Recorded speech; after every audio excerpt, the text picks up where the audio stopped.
The Curtiss SB2C Helldiver is perhaps the best example of a potentially excellent aircraft design being ruined by uncompromising requirements. Entering service in 1942, at the height of the Pacific War between the United States and Japan, it was meant to be a replacement for the SBD Dauntless. The Helldiver was meant to be faster, better armed, and was meant to drop a far more potent payload onto the decks of various Japanese warships. It was also intended to be mass-produced on a scale not yet seen, thus equipping the US Navy and Army with an endless supply of dive-bombing aircraft. But, and oh my goodness is this a big but, the Helldiver would quickly earn such a poor reputation that it's often considered the trigger point for the downfall of Curtiss as an aircraft manufacturer. Its problems included, but were not limited to, poor power-to-weight performance, leaking hydraulic systems, leaking fuel systems, flaps that failed to retract, electrical systems that felt their use was optional rather than mandatory, landing gear legs that broke due to excessive weights, and the early models had such poor directional stability that the captain of the carrier USS Yorktown suggested that they be pulled from service and used as sea anchors. He hated them that much. Today's video should be considered an introduction to the saga that is the Helldiver, giving a general overview of the aircraft, and in the future we'll be covering the problem-plagued history of this machine in much more detail, specifically with a focus on its early development and why Curtiss was not to blame for this flying disaster. But today we're focusing just more on the aircraft itself, rather than the political and bureaucratic battle that raged on behind the scenes. This video is also very kindly sponsored by Icarus Art, who produce beautiful aviation-themed prints and posters. They've recently added a few new items to their collection, including a piece depicting the Battle of Britain, and another, which has instantly become a favourite of mine, is of the Junkers Ju-290, an aircraft that we covered quite recently. You can purchase them as printed canvas or posters, and the prices start for as little as $10. So to check out their collection, click on the link below or go to icarusart.net and use the code REX to get a 10% discount on your order. And now, let's take a quick look at the ill-fated Curtiss Helldiver. Its origins can be traced back to 1938. Though the project that would materialise into the Douglas SBD Dauntless was still hammering out the final details of the first production model, the US Navy was already contemplating its successor. Rapid developments in aero-engine technology led the Bureau of Aeronautics to believe that an aircraft could be built along similar principles to the SBD, but on a slightly bigger scale, and with a much more powerful engine, and thus could carry their 1,000-pound bombs faster and further. Early in 1938, they issued a requirement for such a design. It was to be powered by the 1,500 horsepower, 14-cylinder Wright R2600 twin Cyclone. It was to carry a greater fuel load than the SBD without drop tanks. It was to carry a 1,000-pound bomb in an internal bomb bay, and it was to be sufficiently compact enough that two of these dive bombers could fit onto the main elevator of US Navy fleet carriers.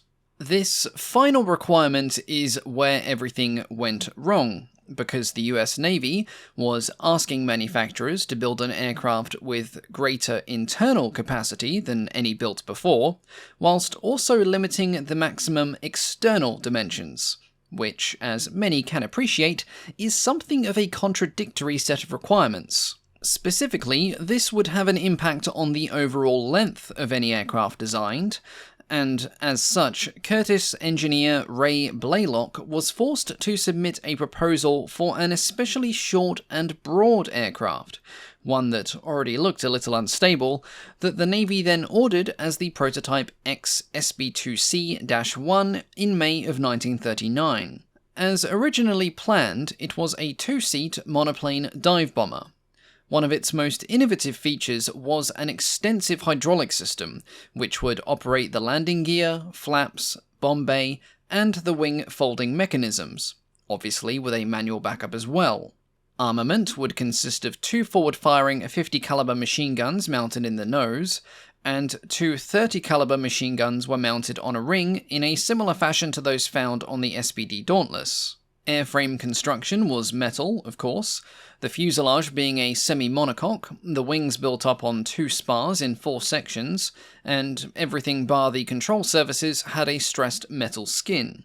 As Curtiss-Wright's manufacturing plants were already committed to producing the P-36 and P-40 fighter aircraft, and as the Navy indicated they wanted a lot of these new dive bombers, construction of a new factory was initiated in Columbus, Ohio. Factories, however, did not sprout from the ground overnight, and as such, the prototype Helldiver was mostly constructed in a cattle barn on the state fairground. From this interesting beginning, problems soon began before the prototype was even completed. In February of 1940, wind tunnel tests on a scale model revealed unacceptably high stall speeds, to the point that the approach speed for carrier landings was considered dangerous. This necessitated the hasty redesign of the wings, which also increased their total area by about 10%, which itself increased weight, and this leads into the other problem. The aircraft's shape and mass would cause it to accelerate excessively when put into a dive for a bombing run, but due to time constraints, the only change made to address this was to provide variable opening capabilities of the flaps to act as impromptu dive brakes. With these further modifications made, the SB2C-1 was completed and rolled out on December 13th, 1940, and although it had not even been tested in this new configuration, the Navy had already placed a production order for 370 aircraft.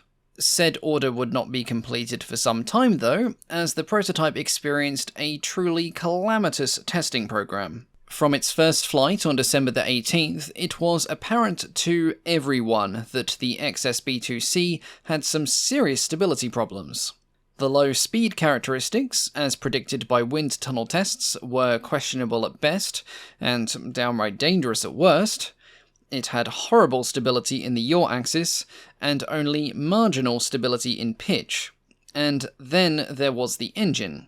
Though the R2600 was becoming a reliable workhorse, its current configuration, combined with a new experimental 3-blade propeller, resulted in multiple failures, one of which led to a hard landing on February the 9th, which broke the prototype's back. Following repairs, testing continued throughout 1941 and revealed both the complexity of the design and its problems. During the year, multiple changes were made, including the lengthening of the nose and forward fuselage, the lengthening of the bomb bay, extending the cowl flaps, and making multiple alterations to the air scoop and the cooling systems. The tail was also increased in size to try and fix some of the worst of the stability problems, and things seemed to be somewhat improved when it was put through a new test program that ran from October the 20th until the prototype was destroyed on December the 21st when it broke up in a dive. Thankfully, the test pilot, Baron Hules, was able to bail out, as the wing and the tail had disintegrated at a fairly high altitude. But this catastrophic loss could not have been worse timed. Not only had the Navy increased its production order to well over 1,000 aircraft, but the US was now at war with Japan, and everybody was screaming for as many aircraft as they could get. The first production Helldiver should have rolled out of the new Columbus plant in December of 1941, but due to the ongoing problems and delays, this would not happen until April of 1942. By this point, there were over 4,000 Helldivers already on order, 3,000 to be built by Curtiss for the US Navy, and another 1,000 to be built in Canada, some also intended for the US Navy, but some were also aimed at the Royal Navy as well. Due to the loss of the only prototype, and due to the many unanswered questions about the aircraft's general performance and structural integrity, the first 14 production Helldivers would be retained for research, development, and testing. To keep things simple for now, we're just going to look at the major production variants operated by the United States, and the other models will be covered in the deep dive video I have planned, which will also focus on the experimental variants of the Helldiver, as well as go into its service history in more detail. The SB2C-1 was not only the first production model, but it also served as an extension of the prototyping phase, as early models went through an extensive series of design revisions. Between the date of the original Curtiss proposal and that of spring 1942, the expected features of a modern combat aircraft had changed. The prototype did not include things such as self-sealing fuel tanks, a DF loop, radar, or armor protection for the crew, to name a few, but the production SB2C-1s did. Unfortunately, this increased the empty weight from 7,122 pounds to 10,144 pounds, or around 4,600 kilos, which had a knock-on effect on its performance. This was then further compromised by modifications to the armament, which now amounted to 4 50 caliber machine guns in the wings, not the nose, and a single 50 caliber machine gun in the rear for defense. Throughout 1943, a huge list of modifications began to build up, and as production of the Helldiver was well and truly underway, a second production line had to be set up purely to update the earlier models to the revised specifications. The SB2C-1 came in a Mod 1, Mod 2, and a Mod 3 variant, the last of which, when compared to the original design, featured almost 900 design changes, and it was not until the 601st Helldiver rolled out of the factory that all of the previous models had finally been brought up to a standard that the Navy would actually accept. By this point, the cumulative changes were recognized in a new model designation, the SB2C-1C, which technically began production after the 200th-1 model had been produced, but would still receive modifications for some time. The biggest change found on the new -C was the armament, with the 4 50 caliber machine guns in the wings being swapped out for a pair of 20mm cannons.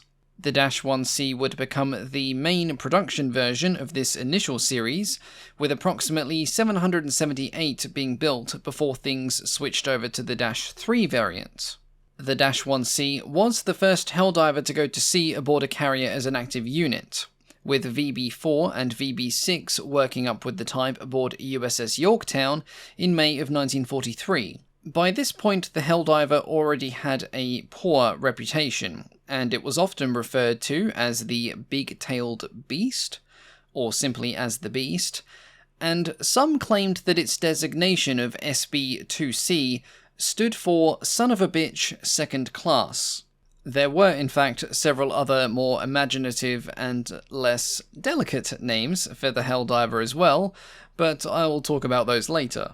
The Yorktown's early experience with the Helldivers was not pleasant at all. There was an exceptionally high attrition rate due to landing accidents, either due to hook bouncing, landing gear collapses, or plain old-fashioned poor handling.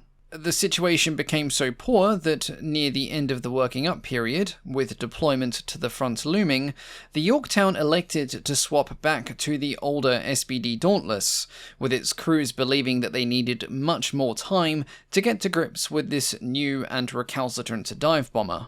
Because of this last-minute change, it would be the Helldivers of USS Bunker Hill that would see the type's combat debut, striking Rebelle on November the 11th, 1943. After the Helldiver's disastrous start, the SB2C-3 represented the first shift in the right direction.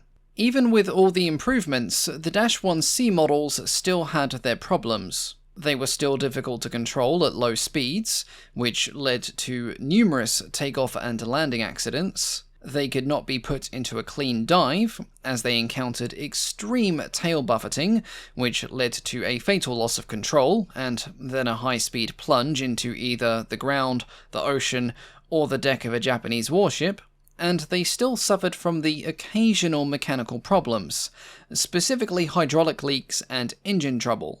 Now, some of these problems did stem from subpar workmanship coming out of the new Columbus factory, and were not a direct result of a design defect. So today I'm just going to focus on the design changes that improved the Helldiver, and we'll look at the other issues in the deep dive video.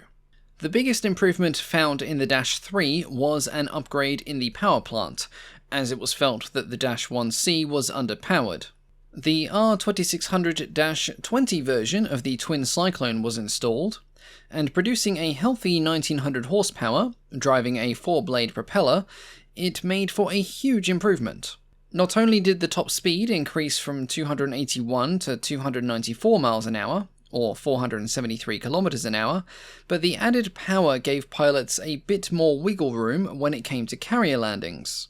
This was further improved with later Dash 3 models, when perforated flaps and dedicated dive brakes were added. This further improved low-speed handling, and the number of deck accidents aboard carriers began to drop off dramatically.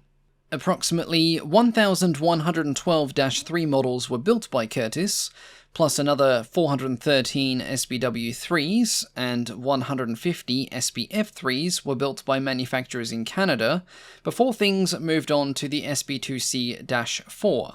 This was the most produced model of the Helldiver, with Curtiss producing 2,045 Dash 4 variants alone. It inherited all of the improvements found on the Dash 3, and the only major differences was the addition of a prop spinner, the deletion of the small windows behind the pilot's seat, and the fitting of 4 zero-length rocket launchers underneath each wing.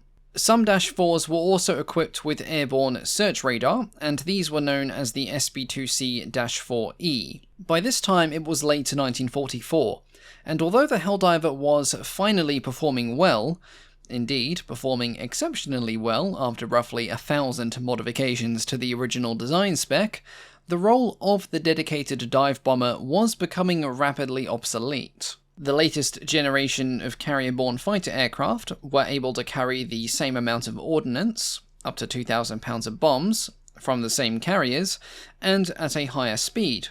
And of course, they were fighters, which meant they could do considerable damage to enemy air units as well. This also meant that a version of the Helldiver intended for the Army Air Corps, known as the A-25 Shrike, was all but unneeded when it was finally ready for service in later 1943, thanks to the advent of the P-47 Thunderbolt. Approximately 900 of the A-25s were built, and after some negotiations, around 410 of these were reassigned to the Marine Corps. These would not see combat, however, as they were based on an earlier, less refined version of the Helldiver, and were instead used as trainers or target tugs. The Marine Corps would use the Dash 4 variant of the Helldiver, alongside the Navy, though many of their pilots would have gladly taken an F-6F Hellcat instead. The Helldiver did still have some advantages though. It could deliver its bombs more accurately as a dive bomber, and it could carry them across a greater range. This it did to admiration in the naval and land battles of the last 18 months of the Pacific War. Helldivers were put to especially good use during the Battle of Leyte Gulf, where they took part in the aerial beatdown of the Yamato-class battleship Musashi in the Sibiyan Sea. During the course of the engagement with the 64,000-ton battleship, Helldivers from no less than 5 different US carriers would take part in the Musashi's gradual demise, scoring several direct hits without their wings coming off in the dive, much to the relief of their pilots. While the Dash 4 Helldivers were busy earning a belated and semi-decent reputation for themselves, production of the last major variant, the Dash 5, was getting underway. As the design was now considered mostly viceless, the improvements found on the Dash 5 were subtle. Internal fuel tankage was increased by around 35 US gallons, a new frameless canopy provided better visibility for the pilot, a 4-blade paddle propeller without a spinner was installed, The ASB radar was deleted, with an AN/APS-4 radar pod as an optional modification instead, and the tailhook was now fixed in the extended position, owing to several mishaps with previous models that saw Helldivers shooting off the carrier deck and into the Pacific Ocean. Production of the Dash 5 began in February of 1945, and approximately 970 had been built by war's end, which saw the cancellation of future orders. The Dash 5 became the standard post-war dive bomber in naval squadrons, and although it was quickly replaced by the AD Skyraider, it is significant that the Helldiver was one of the few aircraft designed before the Pacific War that saw real service after its conclusion. The only other aircraft that outlasted it in this regard would be variants of the F-4U Corsair. But by 1950, the Helldiver had been entirely retired from active duty, with the aircraft being relegated to either training or testing roles, if they weren't scrapped, and by the mid-1950s, they had disappeared from the Navy inventory altogether. At the conclusion of its production run, 7,140 SB2Cs had been produced across more than a dozen different variants. They would see service not just with the United States, but with Australia, Britain, though none saw action, France, Greece, Italy, Portugal, and Thailand. When it was retired, the aircraft was a far cry from the unreliable, slow, and dangerous beast that had first taken to the skies in 1940, but in many ways the damage had been done. The start of the Helldiver's career had been so spectacularly awful that its reputation never fully recovered, and by extension it was viewed as a black mark on the record of Curtiss Wright. Indeed, the early problems and production delays led to the project being investigated by the Truman Committee, which had been set up to investigate a whole series of delays, issues, and expenditure concerns found within the National Defense Program. This was the start of a troubling period for the company, one that saw it put most of its efforts into existing designs, such as modifying the P-40, or fixing the Helldiver, and because of this, Curtiss Wright began to lag behind in terms of aircraft development. In the post-war years, their failure to secure several key contracts for military aircraft projects, and an inability to adapt to the civil market would lead to them pulling out from the aircraft manufacturing business altogether.